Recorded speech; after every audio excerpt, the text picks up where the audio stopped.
Un saludo caluroso a todas, todos, todes. Hoy nos acompaña la colectiva Iconoclasistas. Colectiva conformada por Julia Risler, Pablo Ares en el año de 2006.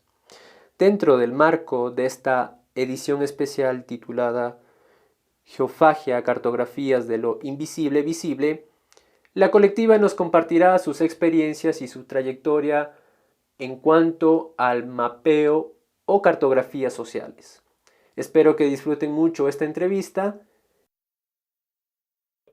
Bueno, esta edición consiste justo en el tema de las cartografías, en esta visión de corromper esa visión hegemónica de ver el mapa y, y optamos por las cartografías sociales. Entonces, precisa y oportunamente convocamos a ustedes para que nos den su punto de vista y su experiencia, nos puedan compartir sobre el tema de las cartografías. Usted veo su trayectoria y es muy impresionante, ligado a lo social. Y pues mi primera pregunta es por ahí, o sea, supongo que ya les han hecho esta pregunta frecuentemente, pero a nosotros sí es importante saber cómo ustedes eh, llevaron, o sea, vincularon el mapa con el tema de lo social, cómo se comprometió este aspecto artístico con lo social, con lo sociológico. Ujú. Eh, Hace tanto tiempo que a veces es como que uno tiene que hacer, porque no nos preguntan no es tan común esta pregunta, para nada. Eh, y uno tiene que hacer memoria y tiene miedo, quizás uno tiene miedo de inventar eso, de decir, bueno, ahora lo armo como para salir del, del apuro. Eh, a fin de los 90, sí, yo estaba en otro colectivo de arte urbano, también político, y comenzamos a hacer algunos mapas, no colectivos, sino algunos mapas que se referían a la dictadura de Argentina, 1976-1983, y a partir del trabajo con organizaciones de derechos humanos y de la memoria, ¿no? Y vimos que tenían potencia, o sea, no, que tenían potencia y además uso, o sea, pero que había una potencia ahí que podíamos, o al menos yo sentí. Entonces, cuando empezamos con Iconoclasistas, que un poco la idea era, desde nuestra práctica, desde Julia y yo, pensar panoramas, y pensándolos bien desde nosotros, ¿no? Vamos a ver el mundo y pensémoslo y después saquemos un producto gráfico que podría incluir mapas, que podría incluir varias cosas, ¿no? Historietas. Pero después nos dimos cuenta que nuestra mirada estaba sesgada por las educaciones, clases, género, raza. Entonces lo que empezamos a pensar es la idea, y aquí es la idea, del trabajo de mapa colectivo, donde entonces nos salimos de ese mapa que nosotros conceptualizamos, nuestra manera de ver el mundo, y empezamos a trabajar el mapeo colectivo y en lo social, ambiental, en un amplio marco de lo social, no viéndolo lo social, no sé cómo sería. ¿Querés seguir tú? Bueno, obviamente recuperando la experiencia de Pablo en el proyecto nuestro desde el 2006, a nosotros el mapa nos pareció como obviamente una herramienta de comunicación muy directa, muy simple, digamos, en la comprensión, entre comillas, muy comunicativa, y como nuestro interés era justamente poder comunicar distintos panoramas que tenían que ver justamente con lo social y con problemáticas que aquejaban a la Argentina en un primer momento, se nos presentó como una herramienta sumamente ideal. En un principio nosotros obviamente hacíamos mapas desde nuestra propia investigación, un poco recuperando la práctica esta que Pablo tenía previamente, hacíamos este tipo de instrumentos, de recursos, los subíamos a internet, se compartía, siempre los impresos o este tipo de imágenes tienen Creative Commons, así que cualquiera lo puede bajar, reproducir, etc. Y el tema es que al tocar temas que por ahí no estaban en la agenda pública, ni mucho menos mediática, muchos colectivos socioambientales de distintas partes del país, movimientos y también comunidades empezaron a contactarse con nosotras para pedirnos el material, que bueno, nosotros lo enviábamos por encomienda generalmente, y después para tener su propio mapa, ¿no? Porque la gente pasa algo muy loco que tiene que ver con el índice, digamos, de veracidad que supuestamente representa una cartografía, y que muchas personas lo ven como lo verdadero, ¿no? Lo real, lo que tiene una vinculación directa con el territorio. Y esto no es que no sea así, sino que obviamente hay un proceso ahí de mediación, que es el que hace, lo que hace el que construye el mapa, que recorta una mirada, que recorta una temática, que elige darle mayor prioridad a ciertos temas por sobre otros. Entonces, bueno, a nosotros nos pareció como muy interesante también ese juego, ¿no? De alguna manera hacernos cargo de que los mapas son construcciones subjetivas, los mapas tienen interpretaciones ideológicas, y obviamente que los mapas que circulan en los principales, digamos, canales educativos y gubernamentales y demás, también son representaciones con intereses específicos y ideología. Entonces retomar de repente eso para utilizarlo para recuperar esa agenda invisibilizada y todo ese proceso de luchas, a nosotros nos pareció genial, y cuando eso tuvo una caladura tan importante en lo territorial, nos pareció maravilloso, porque dijimos, realmente sirve, aporta, la gente se lo apropia, y bueno, y ahí, como decía recién, se empezaron a quejarse, falta esto, falta lo otro, yo quiero que esté mi problemática, falta mi comunidad y demás, y nosotros ahí iniciamos una gira de mapeo en el año 2008, donde viajamos por distintas provincias del país para empezar a experimentar estos talleres, que no existían hasta ese momento, porque todo lo que nosotros conocíamos, nos pusimos a investigar un poco en ese momento sobre cómo hacer estos talleres, estaban muy enfocados desde, digamos, el paradigma de las cartografías participativas, que es un paradigma como muy fundante en nuestra Latinoamérica, pero armado de otra manera, ¿no? Mucho más institucional, generalmente a través de ONGs o del Estado, en prácticas situadas con pueblos originarios, por ejemplo, que precisaban la demarcación de su territorio. O sea, no hay una cuestión tan dialógica y tan horizontal, ¿no? A pesar de eso, hay muy buenos proyectos, obviamente, en ese sentido. Hay que pensar que yo vengo del diseño gráfico y Julia viene de la comunicación y de las ciencias sociales. O sea que desde el diseño gráfico los dos pensábamos en comunicar. Después todos los cruces con el arte se fueron dando a partir de que hay hay un reconocimiento desde ese campo a nuestra práctica, pero que no fueron pensados estrictamente para el arte, digamos, ¿no? Claro. Para lo que se llama arte, digamos, ¿no? Y también lo interesante es que nosotros al principio pensamos esta herramienta, incluso cuando sacamos el manual en el 2013, muy orientada a este cruce entre prácticas sociales, estéticas, territoriales, pedagógicas y demás, pero muy orientado al uso por comunidades. Y de repente en los últimos, te diría, 7, 8, 9 años, la herramienta comienza a circular muy fuerte en espacios académicos, en espacios institucionales. Entonces nos empiezan a contactar ministerios de desarrollo social, bueno, ministerios de cultura ni hablar.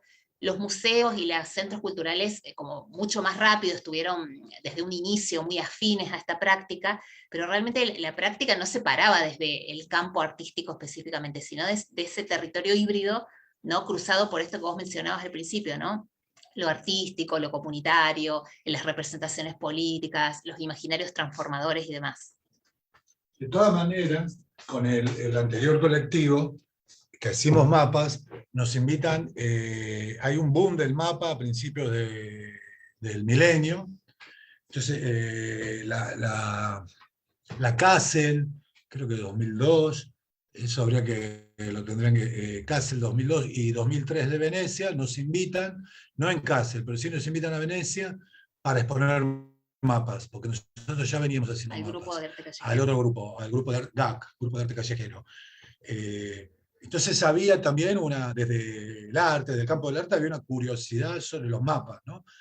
Que siempre jugábamos, yo juego en decir, bueno, estaríamos muy perdidos a principios de seguimos perdidos, además, perdidas y perdidos, a principios del 2000, de esta centuria, porque los mapas habían tenido dentro del mundo del arte tenían una visibilidad y no sé, le daban una importancia que antes no estaba dada, ¿no? Era como una rama de la comunicación que estaba ahí, sin embargo había muchas experiencias de arte, de utilizar mapas para hacer arte, había un montón, pero no así sistematizada como forma de conocimiento casi, ¿no? Sí. No desde lo artístico, sino como... Construcción de un relato, de un conocimiento situado. Perfecto, súper interesante. Y en estos más de 15 años de trabajo, ¿ustedes cómo se ha suscitado estas experiencias de acompañamiento a comunidades que encuentran en el mapa una forma de empoderamiento, de una noción de territorio desde su propia visión? Y cómo los territorios a ustedes les ha tocado, les ha afectado. Y bueno, yo supongo que en todo este tiempo, todas estas experiencias que ustedes deben tener deben ser muy ricas, que está plasmado en sus obras. Gracias. Retomo un poco la última parte de la pregunta porque me interesa esto. A veces desde afuera parecería que nosotras actuamos como traductores de lo que ocurre en los talleres, de lo que la gente dice, de lo que las comunidades expresan, que se traduce de manera gráfico-visual en este dispositivo. Y en realidad nosotras somos tanto participantes muy directos, como también mediadores de ese proceso, ¿no? Porque no estamos en una situación obviamente de igualdad en el sentido que no somos la comunidad, pero tampoco estamos afuera, porque nos consideramos como parte de una red muy rizomática, muy dispersa, muy quizás fragmentada y en ciertos puntos aislada, pero sí de personas, digamos, que apuestan a la construcción de pensamiento crítico a partir de estas herramientas, a partir de estos recursos, generando estos espacios dialógicos, con una mirada transformadora, con una mirada territorial y situada. Entonces, en ese sentido, no estamos afuera, ¿no?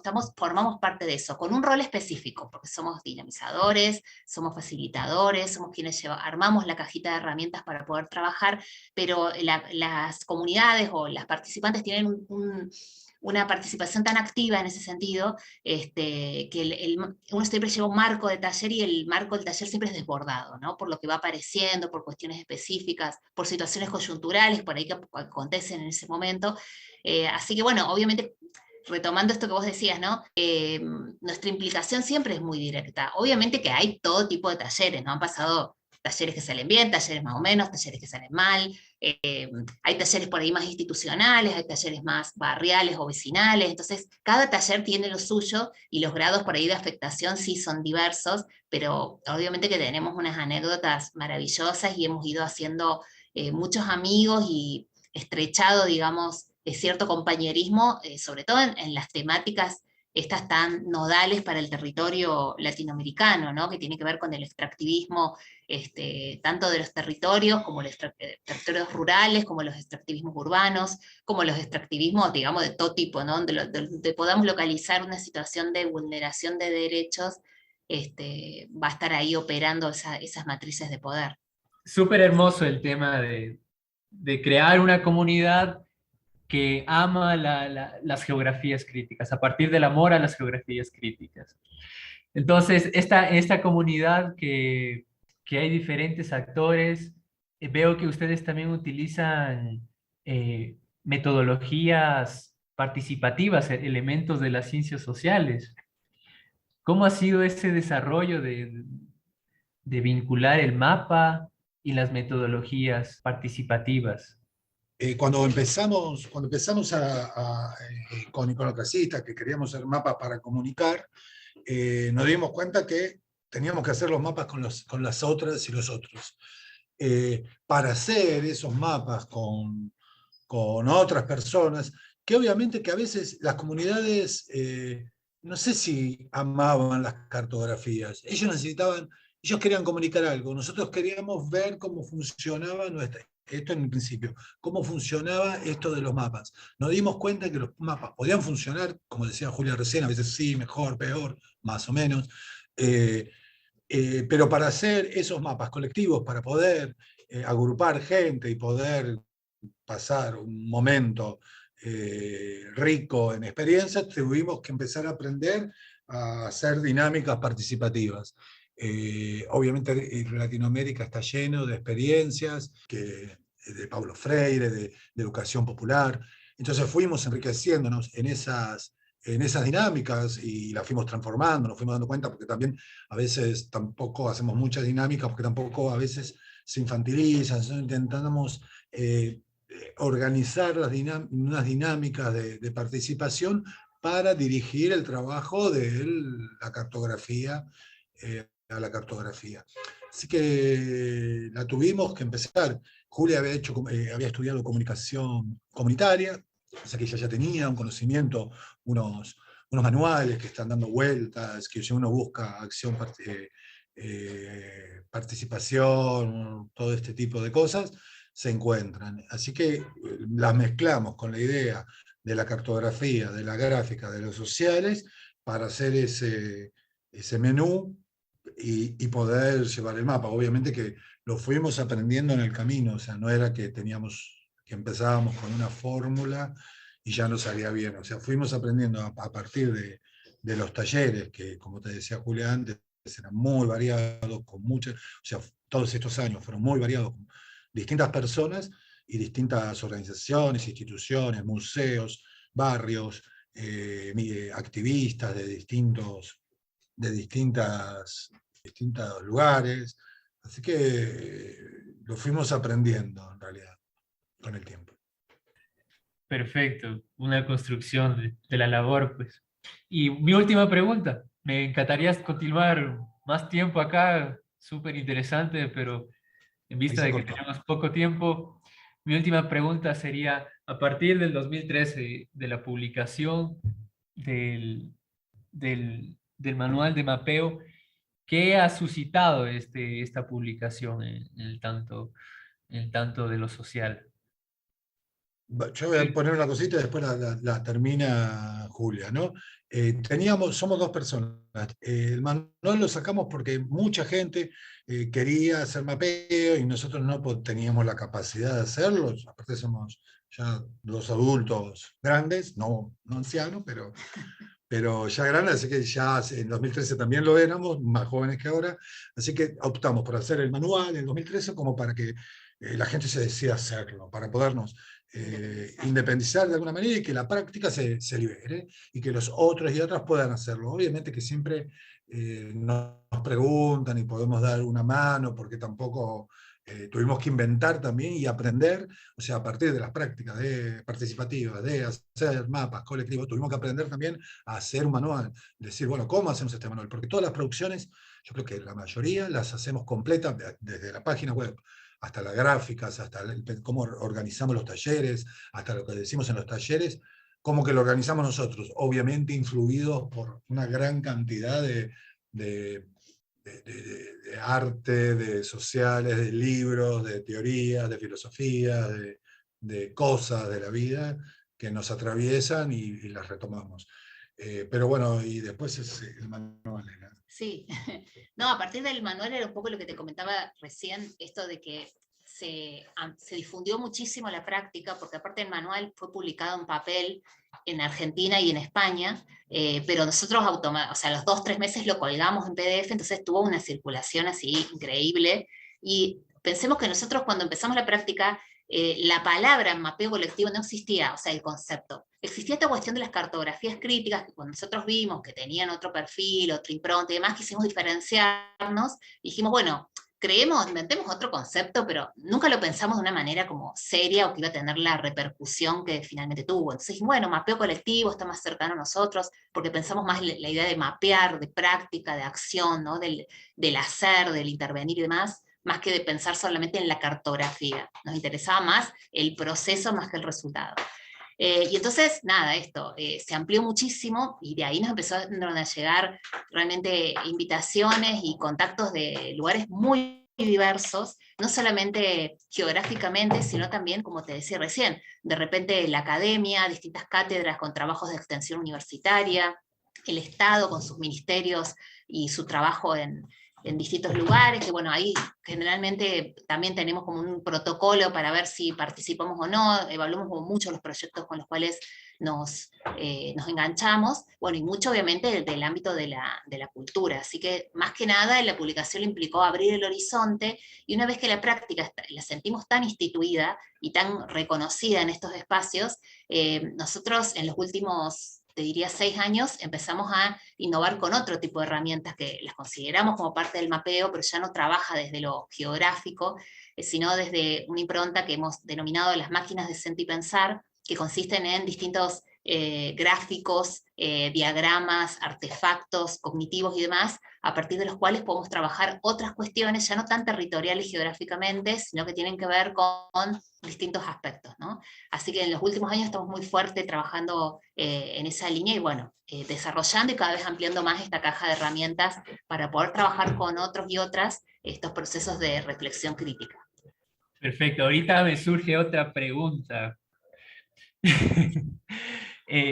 ¿Cómo ven ustedes el tema de que el mapa sea un dispositivo de generar visibilidad, y cómo el mapa hegemónico genera esta noción de exclusión, de invisibilidad?